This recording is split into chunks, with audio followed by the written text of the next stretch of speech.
Dear ladies and gentlemen, welcome back to the analysis of YOLENO TV. I'm glad you're well from wherever you're watching this channel.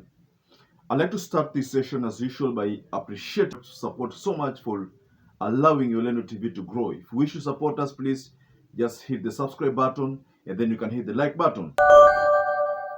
So first and foremost, did you know that there are two companies that sued Fox News and Smartmatec is one of them?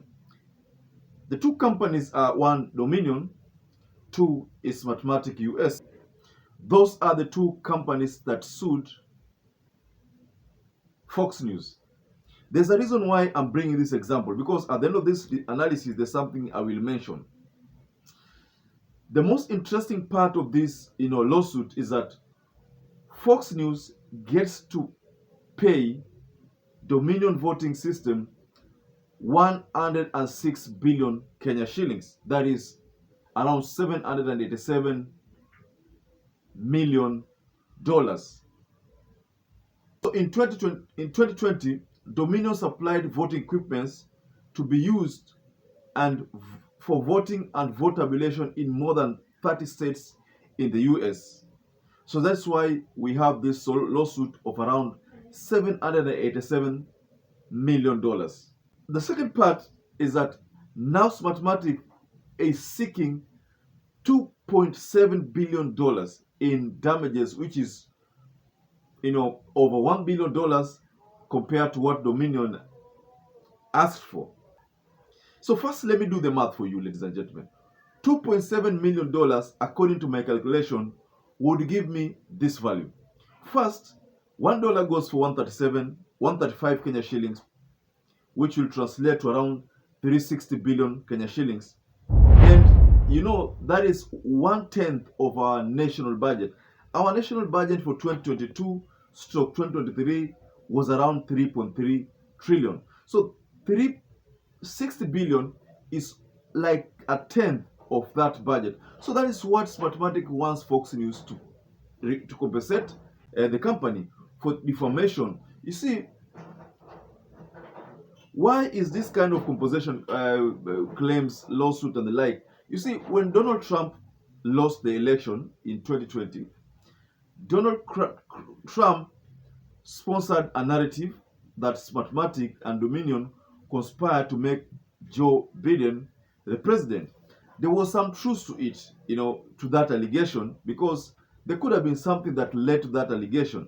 But that is what was said back then. So Smartmatec, just like Dominion, filed its defamation lawsuit against Fox for spreading false claims that its voting software helped rig the 2020 election that saw Joe Biden win over Donald Trump.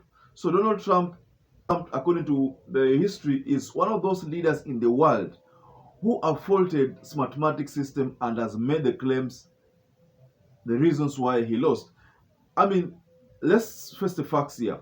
Smartmatec, there's a time they came publicly and acknowledged that their system could have been tampered with to make Hugo Chavez win the Venezuelan election. So Hugo Chavez won that Venezuelan election because Smartmatec system was tampered with. So Trump was right, maybe, because these systems, the providers are the ones who know how the logic behind the system operates. So Trump could have made those allegations because of information that was applied to him. So he could have reacted to that. So it is according to what Smartmatec and the Dominion voting system are saying, is that Fox played a positive middle ground in making sure that this information went to so many places. That is why we in Kenya know about Smartmatec. We know that Smartmatec played a critical role in bungling the Venezuelan election, courtesy of what Fox News aired. But that is crucial information, because even Smartmatec themselves, they went public and acknowledged the fact that their system could have been tampered with and led to Hugo Chavez to win that general election. So the bone of contention here is this, or rather, this is why I have this analysis.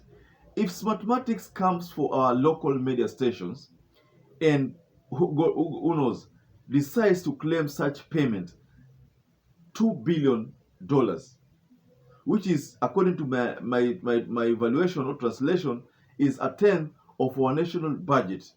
And according to information I have, our national budget 2022-2023 was at 3.3 billion. I mean trillion. That is after converting, what the Smartmatec had as the amount they are claiming to be paid from the Fox News, the 2.2 billion, which gave us 360 billion. So when converted, I personally think most of our media stations will just be liquidated completely. They will be liquidated because that huge amount of money for our media stations, they just be liquidated. That is, you see, the Kenyan courts can decide to conspire with Smartmatic over such lawsuits, especially now that there is allegation that they were spotted here in Kenya at the Masai Mara. There were allegations that they were here in Kenya. So if they decide to make such a move that they have made on the Fox News, our media TV stations will collapse completely. They will be liquidated. So, ladies and gentlemen, this move from the Smartmatic company to have them compensated, if it is affected here in Kenya, because here in Kenya people are still not happy with the issue of server. That issue has not been solved. That's why this issue cannot just go away among the Kenyan people. So the Kenyan people are still up and in arms with this Smartmatic company over those allegations of them refusing to open the server, the most crucial server that would have given us the picture of what could have happened to the original source documents which were submitted from the Kim's kit. There are also allegations that Smartmatic has moved to the Supreme Court, the New York Supreme Court, for such charges to be leveled on the Fox News, the company, the Fox News, that is a television network in the US. So, ladies and gentlemen, kindly share your text below the comment section. And once again, I'd like to urge you to please subscribe to our channel, give us a like, hit the notification bell so that every time we upload such videos, you will always become the first person to get notified. Now, ladies and gentlemen, kindly stay safe, stay blessed until we catch up again in our next analysis.